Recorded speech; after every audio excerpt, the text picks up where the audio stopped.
Throughout the course of this channel, I've been traversing all these different camera bodies, lenses, and I've even made some videos about, comparisons between two that I've been choosing from, and then also maybe even differences between camera systems like this Panasonic G85 and the Sony a6000. I'll link all those videos in cards, but in the meantime, I just wanted to talk about what my history with camera bodies have been and how I'm actually considering, maybe even more than considering, another switch, which I'll talk about at the end of the video. But in the meantime, I wanted to share with you all what my history of camera bodies has been in the past and my reasoning behind each of those purchases. So starting off a couple years ago, I bought a Canon T5 as an upgrade to my phone, which I think was like the LG V20 or something like that. And I really wanted something that could take a lot better pictures, and then something that would also help me make these YouTube videos that I had been making in the past that were really not that good anyway. They were like audio gear reviews, but I didn't really know a whole lot of what I was talking about. I was just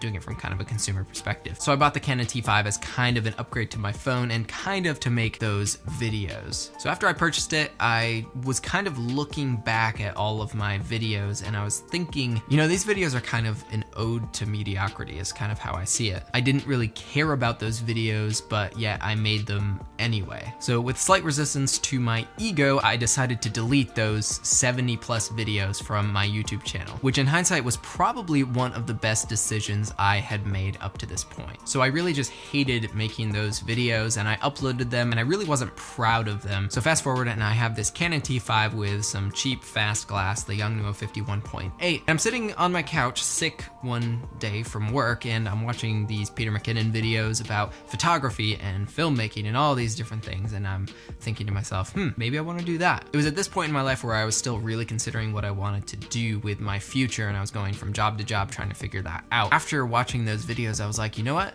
Maybe it would be really cool to make some money being both creative and also, taking pictures. That's something that I had enjoyed in the past as well. So I decided to put myself out there with the Canon T5 and I did some portrait shoots, which actually went really well and I did enjoy them, but video started to make a lot more sense with how I personally think. So with video in mind, I did some research and I settled on the Sony a6000. And at that point I thought, I'd be doing photos too, so I might as well, buy a Sony a6000. You can use it for video and it also takes great photos. And really I did love that setup. It was probably the perfect budget hybrid option, and even looking back, it probably still is a really, really good budget option for somebody looking for a really great photo and video camera. But at that point, the Sony a6000 was being used pretty much exclusively for video based on the projects I was starting to take on. And when I was looking at it from a business perspective, video made a whole lot more sense, even just with the principle of supply and demand. Everyone was a photographer around here. Everybody with a DSLR called themselves a photographer around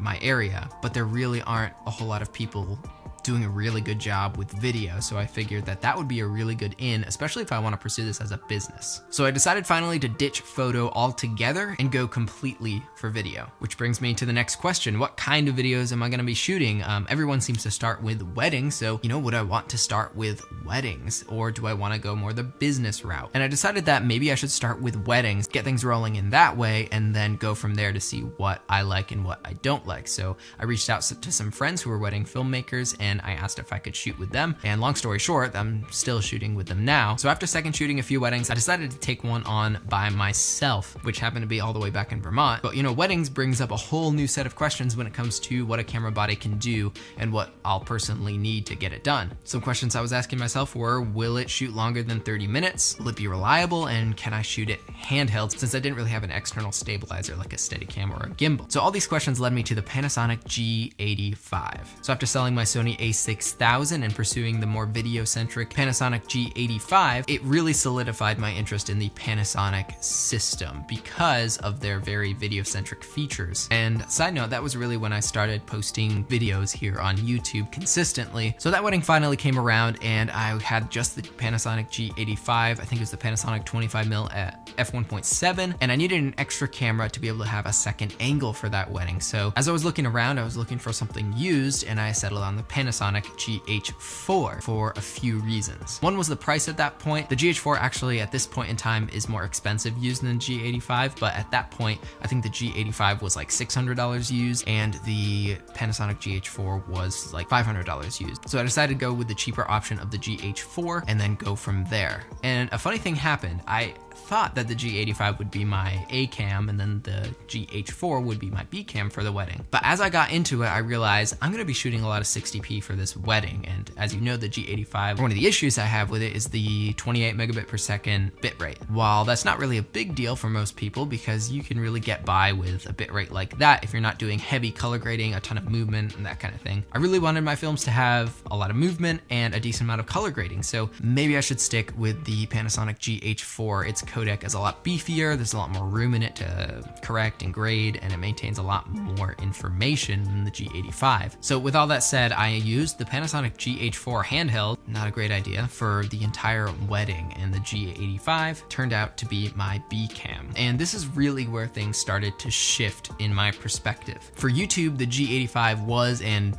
is perfect for YouTube. It has a really nice 4K 24p, which I'm shooting on right now, but that 60p is a little lacking. Some of the features that I really want in a camera is on the Panasonic GH4. So from there, that's really been the story. The client work I've shot and majority of the stuff I've been shooting has been with the Panasonic GH4 because of that 1080p image quality. But there was one last thing that was bugging me, and this is more recent, is I really wanted something that I could shoot a lot of handheld with. As I've been doing more weddings recently, I've really enjoyed shooting handheld B-roll with in-body image stabilization. And because, like I said, that bitrate was something I didn't want to rely upon on the G85, having a higher bitrate, but also with in-body image stabilization became pretty valuable to me. Based on the clients I've been getting and the films that they want me to make, having the option to go handheld, having a stabilized sensor, and having high bit rates has become almost necessary. You can get away with it on the GH4, but if I can, I would love to have all of those for these shoots. So having booked a couple promotional films for some businesses in my town recently, having the best of the GH4 and the G85 in a camera makes the most sense for where I'm at right now. So what I've decided to do is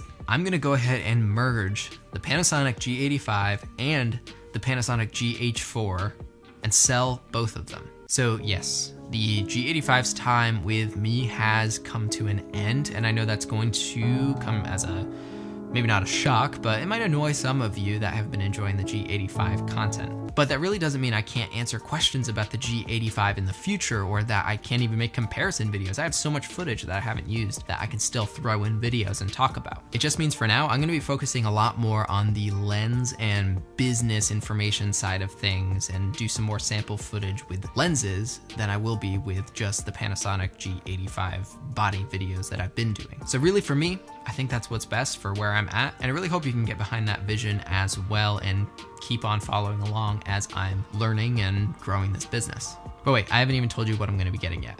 Well, you can probably guess based on what I said, merging the G85 and the GH4. I'm gonna be getting a used Panasonic GH5, but that's really what I'm gonna be going for in the future. In the meantime, thank you all so much for watching. I'm really excited for what's to come for this channel, and we'll see you all next week.